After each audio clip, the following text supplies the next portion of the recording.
All right, I'll try this one more time. Maybe I'll even get it shorter than this. I'm having trouble getting the audio sorted out, but I'm hoping that it's working right now. So anyway, what I wanted to try to talk about was the story of Elisha and the she-bears. First of all, because that's just a fun story anyway. But I kind of wanted to, I guess, point out something that I don't. Whenever I hear people reference the story, I never hear anybody really mention this, or I haven't yet. But I'm sure other people have seen it. But anyway, I'll just start by reading the story. It starts in the second book of Kings, chapter 2. It starts at verse 23. So anyway, I'll just try to read it. It says, "Then he went up from there to Bethel, and as he was going up the road, some youths came up from the city and mocked him and said to him, 'Go up, you bald head. Go up, you bald head.' So he turned around and looked at them and pronounced a curse on them in the name of the Lord. And 2 female bears came out of the woods and mauled 42 of the youths. Then he went up from there to Mount Carmel, and from there he returned to Samaria." So that's basically all it says there. The first thing I guess I wanted to mention is that the Bible doesn't actually say that he was bald. It just says that the youths or the children called him bald. So,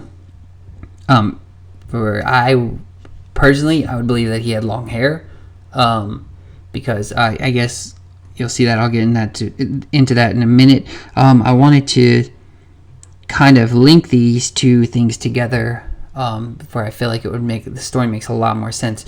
Is if you go over to Numbers chapter 6, it talks about in that the vow of a Nazirite, and the Nazirite is someone who has set themselves apart and consecrated themselves to God. Taken basically a vow of more holiness, and one thing they do is they give up wine, and like they don't eat anything from the vine. The basically symbolic of giving up pleasures of this life to kind of during this time of your vow to set yourself apart more to God, to be more holy and set apart to Him. And so the other thing, though, that they do on top of that is they let their hair grow during the time of their vow, which is, I think I read it online somewhere that it's symbolic. Like, that's symbolic. It resembles, your hair resembles the uncut or untrimmed vine. So it's kind of like a little, I guess, like an image of you not partaking of the vine, like also letting your hair grow in that sense. But anyway, that is a symbol of someone who is a Nazirite, of someone who has set themselves apart and consecrated themselves to God. And if you watch for the long hair, the description of that throughout the scriptures, it's really enlightening. It's a lot of fun. It talks about, Samson, of course, and Samuel, both of them, no razor shall come upon their heads. Samson, his locks of hair, it talks about that with Delilah cutting him off. Another one is Ezekiel. It talks about God lifting him up and carrying him by the locks of his hair, which is really neat. And even just the thought of that is kind of cool, that you just kind of see that similarity throughout the prophets. Like, that's kind of almost like a lifestyle they lived or something, in a sense, where they would make these vows to God to set themselves apart more. Another one is the book of Acts. Paul, the Apostle Paul, he talks about cutting his hair when he goes to the temple, for he had previously taken a vow. So he's another one. And then Elijah, of course, it says the description they give of Elijah is he's a hairy man.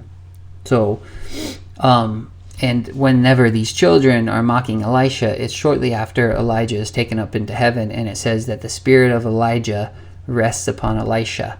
So in them making these statements and these comments is a lot bigger deal, a lot heavier than it appears at the surface. I always read this story and thought they were just kids joking around, and then God sent these bears and killed them all. So it sounds kind of harsh, but it's like, no, they were very, very intentional in what they were saying. They knew exactly what they were saying.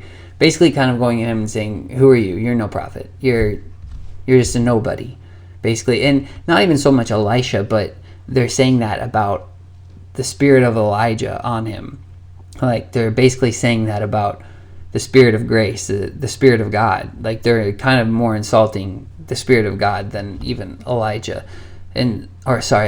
So I I don't know, it's a lot more sobering when you see it that way. When you, it makes, the story makes a lot more sense to me to look at it, to view it that way, because it's, the judgment was just, it's you don't insult the Spirit of God.